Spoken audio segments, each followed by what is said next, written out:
জুলহাস ব্যাপারী পেশায় একজন মাছ কাটিয়ে। রাজধানীর এই বাজারের পাটাতনের ছোট্ট একটু অংশে বসে প্রতিদিন কাটেন ছোট বড় সব ধরনের মাছ। অন্ধ হয়েও ধারালোয়ে বটিতে সব ধরনের মাছ কেটে তাক লাগিয়েছেন তিনি। তার এমন দক্ষতা যে প্রথম দেখায় যে কেউ অবাক হন।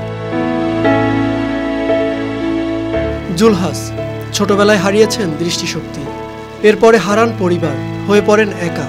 এমন পরিস্থিতিতে ভিক্ষাবৃত্তি ছাড়া খোলা ছিল না কোনো পথ। তবে তা না করে তিনি বেছে নেন ধারালো বটিতে মাছ কাটার মতো চ্যালেঞ্জিং পেশা। প্রতিনিয়ত কাটছেন কয়েক মন মাছ।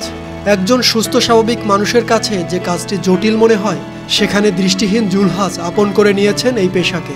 প্রতিদিন না দেখেই কেটে যাচ্ছেন নানা ধরনের ছোট বড় মাছ।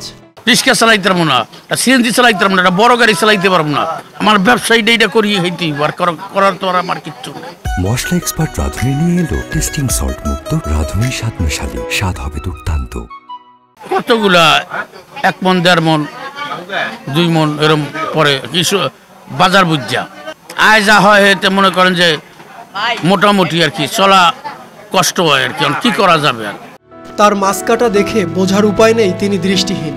প্রতিদিন শত শত মানুষ তার কাছ থেকে মাছ কেটে নিয়ে যান। এ কাজে তিনি এতটাই দক্ষ, প্রথম দেখায় বোঝার উপায় নেই তিনি দৃষ্টিহীন। অথচ সামনের মাছ তো দূরের কথা, দেখতে পান না পৃথিবীর কোনো আলো। চোখের দৃষ্টিতে তার সামনে সব অন্ধকার হলেও মনের দৃষ্টিতে নিপুণ হাতে কেটে যাচ্ছেন মাছ।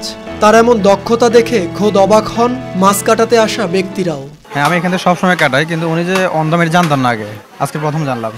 আশ্চর্য লাগতেছে, অবাক লাগতেছে আর কি। আমার এই পর্যন্ত অসুবিধা হয় নাই। আমি একটানা দীর্ঘ 6 মাস ওনার কাছ থেকে মাছ কাটছি, একদিনও অসুবিধা হয় নাই। না, আমার যতটুকু ধারণা উনি কাটতে একটা অভিজ্ঞতার মাধ্যমে উনি এটা অভ্যস্ত হয়ে গেছে। 10 বছর ধরে তার সঙ্গে মাছ কাটেন এমন প্রতিবেশীরাও প্রশংসা করলেন তার দক্ষতার। সব মাছ কাটতে যে কোনো মাছ, শিং মাছ, গুড়া মাছ, সব মাছ কাটতে কোনো মাছে কাটায় আপনার ট্রাবল নাই। ছোটবেলায় বাবার কাছ থেকেই শিখে নেন মাছ কাটার কাজ। পরিবার হারিয়ে বর্তমানে থাকেন দুঃসম্পর্কের বোনের বাড়িতে। 12 থাকতেই 8-10-12 থাকতেই মনে করেন মাছ কাটছি আমি। 10-12 বছর থাকতেই বাবার লগে ভাইয়ের লগে গেছি আটে, বাজারে আইসি সময় মাছ কাটছি। ওই একটা অভিজ্ঞতা, আমার জাতের ব্যবসা, ওই অভিজ্ঞতাই আমি কাটতে যাইতেছি। আমি থাকিয়ে ফকিরা বলেই আর কি। আমার একটা বোন আছে হেনে ওই আতের ঝিল সিদ্দিক মাস্টারের ডাল। ভিক্ষাবৃত্তি ছাড়াও অন্ধরা চাইলে কর্মক্ষম হয়ে উঠতে পারে, তারই প্রমাণ হার না মানা এই জুলহাস ব্যাপারী। সাকিব হাওলাদার, RTV।